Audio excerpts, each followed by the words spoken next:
사도를 통해서 하나님 우리에게 주시는 가장 신앙의 기본적인 그 베이스는 우리가 누구냐라고 우리의 정체성에 관한 문제죠.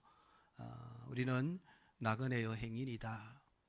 이걸 항상 잊지 말고 살아갈, 어디서 무엇을 하든지 나는 나그네요 행인이다라는 이 생각을 하면서 모든 일들을 행하라고 우리에게 말씀해 주고 있습니다.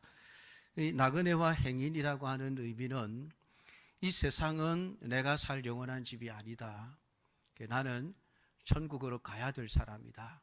그러니까 이 세상에는 별로 미련도 없고 별로 머물고 싶은 생각도 없고 하루라도 빨리 나는 천국 갔으면 좋겠다. 그런 생각을 가지고 살아가야 한다 하는 말씀이죠.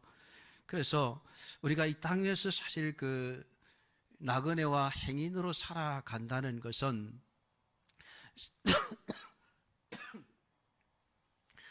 죄송합니다. 세상 사람들이 가고 있는 길과는 다른 길로 간다는 거예요. 다른 세상 사람들이 왼쪽으로 가며 나는 오른쪽으로 가는 거예요. 그러니까 세상 사람들 편에서 보면은 저 사람들은 우리 편이 아니네. 그런 판단을 하게 되는 것이죠. 저 사람들 뭐야? 저 사람들은 우리하고 다르네. 우리하고는 다른 길로 가네. 우리에게 속한 사람이 아니네. 그런 생각을 하게 될 수밖에 없죠. 그러니까 그리스도인들은 세상 사람들이 살아가는 삶의 방식과도 다른 방식으로 살아가게 되어집니다.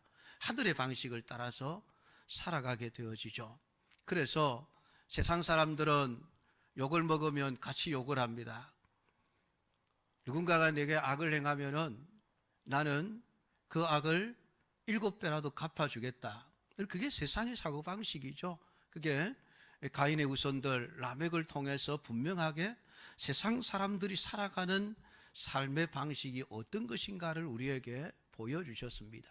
그런데 그리스도인들은 나그네와 행인으로 살아가니까 욕을 먹어도 대신 욕하지 않습니다. 사람들이 악을 행해도 악을 악으로 갚지 않습니다. 오히려 내게 악을 행하는 사람들 앞에서 오히려 선을 행함으로 고난을 당하는 삶을 살아가게 되어지는 것입니다. 그러니까 내가 잘못한 것이 없이 억울한 일을 당함에도 불구하고 그들을 향해서 욕하고 저주를 퍼붓고 원한을 가지는 것이 아니라 오히려 그들을 위해서 복을 빌어줄 수 있는 사람. 여러분, 그게 그리스도인이에요. 예수님도 십자가에 죽으시면서 자신을 못 박는 사람들을 보고 욕하지 않으셨습니다. 오히려 주님, 저들의 죄를 사하시옵소서, 저들이 하는 것을 알지 못합니다 라고 말씀을 하셨습니다. 여러분, 예수님뿐만이 아니죠. 예수님은 예수님이라서 그렇게 했다. 우리는 예수님이 아니지 않느냐 그렇게 말씀하시면은, 여러분 스데반을 보십시오. 돌에 맞아 죽어갑니다. 뭘 잘못해서 돌에 맞아 죽어가면 억울할 일이 없겠죠. 그런데도 잘못한 것도 없이 복음을 전하다가 그 복음 전하는 소리가 듣기 싫다고 귀를 막아버린 사람들에 의해서 돌에 맞아 죽어가면서도 스데반은 예수님과 똑같은 마음, 똑같은 정신을 가지고 그들을 대합니다. 아버지, 저들이 무지해서 몰라서 그렇습니다. 용서해 주시기 바랍니다. 스데반만 그런 게 아니에요. 여러분, 다윗은 더 놀라운 이야기를 합니다. 하나님, 나는 선을 행하는데 저 사람들은 내게 악을 행합니다. 그렇지만 나는 저들을 위해서 기도합니다. 이게 다윗의 삶이었습니다. 사울이 그렇게 자기를 죽이려고 했지만은 다윗은 오히려 그 사울을 위해서 기도해 준 사람이었다는 얘기입니다. 어떻게 그럴 수 있는가? 억울한 일을 당해도 그들을 향하여 저주를 퍼붓지 않고 정말 축복해 줄 수 있는 사람, 그게 그리스도인이에요. 그리스도인의 모습입니다. 물론 고난을 좋아하는 사람이 어디 있겠습니까? 고난이 힘든 것은 사실이고 싫은 것도 사실이에요. 그렇지만 하나님이 오늘 우리 믿음의 사람들에게 요구하시는 길은 그 길입니다. 선을 행함으로 고난을 받으면 그게 복이다. 그렇게 복인 줄 알고 선을 행함으로 고난을 받는 것을 두려워하지 말아라 라고 말씀을 하고 있습니다. 그래서 시편 119편 71절은 고난당한 것이 내게 유익이라 이로 인하여 내가 주의 율례를 배우게 되었나이다. 하나님의 말씀을 배우고 나니까 그 말씀은 내게 천천 금은보다 훨씬 더 귀하고 복된 것입니다 라는 고백을 하게 되어지는 것이죠. 고난을 당해서 힘들었는데 고난을 당하고 보니까 하나님의 말씀을 배웠더라. 결국 이 고난이라고 하는 것은 시대를 초월해서 하나님께서 자기 백성들을 어떻게 했었든지 하나님 백성답게 우리가 유익되게 인도하시기 위한 하나님의 뜻이고 하나님의 방법이 고난이라고 하는 것입니다. 그 지금 이 베드로전서를 받고 있었던 지금 2000년 전에 그 시대 초대교회 성도들 어떤 상태에 있었습니까? 네로 황제에 의해서 방화범의 누명을 쓰고 온갖 고난을 겪고 있는 그런 상태 속에서 지금 이 말씀을 받은 것이죠. 한편으로 생각하면 너무나도 억울하고 그냥 뛰쳐나가서 로마의 군인들과 대항해서 싸우고 싶고 한 명이라도 그들을 더 잡아서 어떻게 그냥 죽이고 싶은 이런 생각이 굴뚝 같은데 오늘 베드로를 통해서 하나님이 하시는 말씀은 그러지 마라. 그러지 마라. 고난을 받으라. 너희들이 선을 행함으로 고난을 받으면은 복이다. 너희들이 지금 악을 행해서 고난을 받는 것이 아니지 않느냐. 너희들이 지금 선을 행함으로 고난을 받고 있기 때문에 내가 말한다. 너희들 참 복 있는 사람들이라. 오늘 성경은 그렇게 말씀을 해주고 있는 것입니다. 그렇지만 하나님 어떻게 그럴 수 있습니까? 우리 생각에 여러분 그렇지 않습니까? 정말 하나님 말씀대로 우리가 살 수 있겠습니까? 하나님 어떻게 그럴 수 있습니까? 우리가 그렇게 의문을 가지고 질문을 던질 수밖에 없는 거예요. 그러니까 그런 마음을 가진 우리를 향해서 하나님이 하시는 말씀이 그러면 너희들 예수님을 봐라. 예수님을 봐라.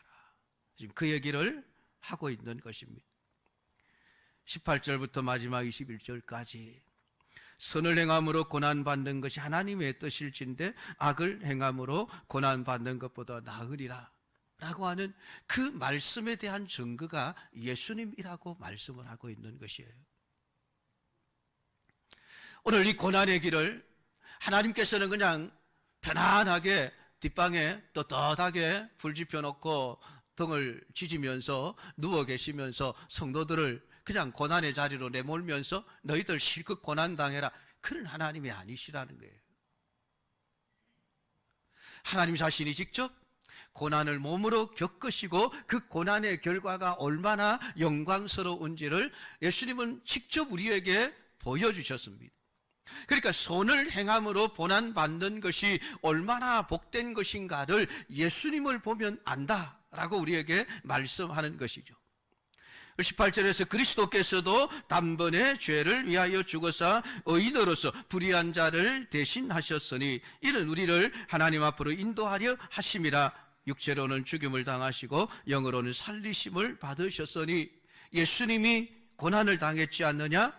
의인으로서 불의한 자를 대신해서 십자가에 죽으신 것은 선을 행함으로 고난을 받은 것이다 라고 우리에게 말씀을 하고 있습니다. 오늘 그 예수님께서 왜 의인으로서 억울하게 선을 행하면서 고난을 당하셨는가 라고 할 때에 우리를 하나님 앞으로 인도하기 위해서라고 말씀을 하고 있습니다. 단지 우리 때문에 우리를 생각해서 우리에게 영생을 주시고 우리로 하여금 하나님의 자녀가 되게 하시고 천국의 소망을 가진 자로 살아가도록 하기 위해서 예수님은 그 일념 하나로 기꺼이 악을 행하지 않고 선을 행했음에도 불구하고 사람들이 가져다주는 그 고난의 길을 묵묵히 참고 걸어가셨다라고 말씀하고 있습니다. 근데 육체로는 죽임을 당하시고 영으로는 살리심을 받았다는 것이 무슨 뜻일까요? 여기서 말하는 영혼을 이야기하는 것이 아닙니다. 성령을 의미하는 것이죠. 예수님이 육신으로는 죽고 영으로는 살리심을 받았다는 것을 말하는 것입니다. 그것은 불의한 자를 대신하여 십자가에 피 흘려 죽으신 그 예수님께서 이제는 죄인의 몸은 다 벗어버리시고 영으로서 다시 부활하신 것을 의미하고 있는 말씀입니다. 오늘 예수님은 선을 행함으로 고난을 당해서 십자가에 죽으셨는데 그 죽으심으로 끝난 것이 아니라는 것이죠. 죽으심으로 끝났다면 얼마나 억울하겠습니까? 하나님, 왜 내가 이렇게 선을 행했는데 내가 이렇게 고난을 당해야 됩니까? 그런데 그게 끝이 아니고 하나님께서는 예수 그리스도를 다시 살리셨다, 부활하셨다라고 말씀하고 있습니다. 그렇게 영으로 살아나셔서 성령으로 우리를 인도하시는 분이 예수 그리스도이십니다. 오늘 이 말씀을 우리에게 하시는 것은 신자들 역시 마찬가지입니다. 육신으로는 죽고 영으로서 사는 길로 인도하는 것이 하나님의 뜻임을 말해주기 위해서입니다. 우리가 세상에서 선을 행하다가 고난을 받으면은 때로는 얼마나 많은 사람들이 순교의 길을 걸어갔습니까? 히브리서 11장을 통해서 우리에게 보여주고 있는 것처럼 수많은 그리스도인들이 선을 행하다가 죽음의 길로 갔습니다. 그러나 그것이 죽음으로서 끝나는 것이 아니었습니다. 그들의 육신은 비록 죽었을지언정 영으로서는 하나님이 그들을 다시 살리셔서 영원한 생명의 삶을 살아가게 하셨다. 그러므로 고난이라고 하는 것은 우리의 육신으로는 죽임을 당하지만은 영으로는 살게 하기 위해서 동원되어지는 하나님의 놀라운 은혜의 수단이라고 하는 것을 우리에게 말씀을 해 줍니다. 더구나 19절을 보면 그가 또한 영으로 가서 옥에 있는 영들에게 선포하시니라. 그들은 전에 노아의 날 방주를 준비할 동안 하나님이 오래 참고 기다리실 때에 복종하지 아니하던 자들이라. 방주에서 물로 말미암아 구원을 얻은 자가 몇 명뿐이니 겨우 8명이라 라는 말씀을 하고 있습니다. 오늘 이 말씀을 천주교에서는 예수님의 몸이 십자가에서 죽으시고 몸이 무덤에 있을 그때에 그의 영혼이 지옥에 가셔서 그들에게 전도하셨다, 이렇게 가르칩니다. 그래서 연옥선을 만들어내었습니다. 죽은 자가 죽고 나면 지옥과 천국으로 바로 가는 것이 아니라 중간 단계의 연옥에 머물러 있다가 세상에 살아있는 그의 후손들이 죽은 자의 이름으로 헌금을 한다든지 죽은 자의 이름으로 선행을 한다든지 하는 만큼 한 걸음 한 걸음, 한 계단 한 계단 천국으로 올라가게 되어지고, 아니면 후손들이 악을 행하면 악을 행하는 만큼 한 계단 한 계단 지옥으로 내려가게 되어진다, 그렇게 가르쳐 왔습니다. 그 성경은 사람은 죽는 순간 천국과 지옥으로 갈라지게 된다고 말씀을 하시지 중간 단계를 말씀하시지 않습니다. 우리가 누가복음에 나타나 있는 거지 나사로와 부자의 비유를 통해서 예수님께서 직접 우리 인간의 죽음과 죽음 이후에 어떤 현상이 있는가를 가르쳐 주셨습니다. 가난하게 살던 병든 자로 살던 나사로가 죽었을 때에 연옥을 갔습니까? 아닙니다. 곧바로 아브라함의 품에 들어갔습니다. 부자가 죽었을 때에 연옥으로 갔습니까? 아닙니다. 그는 곧바로 지옥의 불꽃 속에 떨어져 있었습니다. 그러니까 오늘 이 본문에서 말하고 있는 예수님이 영으로 가서 옥에 있는 영들에게 선포하시니라라는 이 말씀이 연옥에 가서 예수님이 죽은 자들에게 전도해서 그들로 하여금 회개하고 천국 가게 하셨다, 이런 의미의 말씀이 아니라는 것이죠. 오늘 여기서 선포하셨다는 이 말씀은 예수님 자신이 죄와 사단에 대해서 죽음에 대해서 승리하셨음을 선포하신 것입니다. 그것을 말하는 것이죠. 더 이상 죄와 사망이 사람들을 마음대로 하지 못하게 되었다는 것을 선포하는 것입니다. 예수님의 십자가의 죽으심으로 말미암아 사단의 권세가 깨어졌고 오늘 그들에게 사망의 권세가 깨어졌음을 선포하는 그러한 일들을 우리 예수님이 하셨다는 것입니다. 그러니까 어떻게 보면 지옥에 있는 자들에게는 절망의 선언이죠. 더 이상 어떤 소망도 희망도 품을 수 없는, 이제는 예수 그리스도의 구속 사역이 완성되었기 때문에 이제는 사단이 이길 수 있는 가능성이 완전히 사라져버렸음을 의미하는 말씀이기도 한 것입니다. 이것이 오늘 우리의 신앙의 기초입니다. 그러니까 세상 사람들이 오늘 우리의 육신을 멸할 수 있을지는 모르지만은 절대로 오늘 우리의 영혼을 멸할 수 없음을 오늘 이 성경이 말씀을 해주고 있습니다. 오늘 그 옥에 있는 사람들은 어떤 사람들입니까? 하나님께서 구원의 기회를 주셨음에도 불구하고 그들은 믿지 않았던 사람들입니다. 구원을 거부한 자들입니다. 그들에게는 영원한 심판만이 남아있는 것이죠. 오늘 이러한 말씀들이 우리 그리스도인들이 이 땅에서 살면서 진정한 나그네와 갱인 같은 삶을 살아가면서 선을 행함으로 고난받는 삶을 살 자들이 어떻게 영광스러운 존재가 되어지는가 하는 것을 말씀을 해주고 있습니다. 물론 예수 그리스도께서 부활하심으로 말미암아 이제 너희를 구원하는 편이 곧 세례라, 이는 육체의 더러운 것을 제하여 버림이 아니요 하나님을 향한 선한 양심의 간구니라 라는 말씀을 해주고 있습니다. 결국 오늘 예수 그리스도의 부활로 인하여 오늘 심판의 물이었던 그 물이 이제는 구원의 표가 되어졌다라고 말씀을 합니다. 세례의 정의를 내리고 있습니다. 세례는 우리를 구원하는 표라는 것입니다. 세례 자체가 우리를 구원해 주는 것은 아닙니다. 세례받았다고 내가 구원받은 사람이 되어지는 것은 아닙니다. 세례는 하나님께서 우리를 구원하신다라고 하는 분명한 표시로서 우리에게 주어져 있는 것이죠. 그러니까 하나님의 심판과 하나님의 구원하심을 믿는 자들에게는 구원받았음을 선언하는 표시인 것입니다. 그래서 세례를 받은 이후부터 오늘 우리가 어떤 존재가 되어지는 것입니까? 육체의 더러움을 제하여 버리는 것이 아니라, 세례를 받았다고 해서 우리가 천사로 바뀌는 것이 아니에요. 세례를 받았지만은 우리는 육체를 가지고 살아가는 사람들입니다.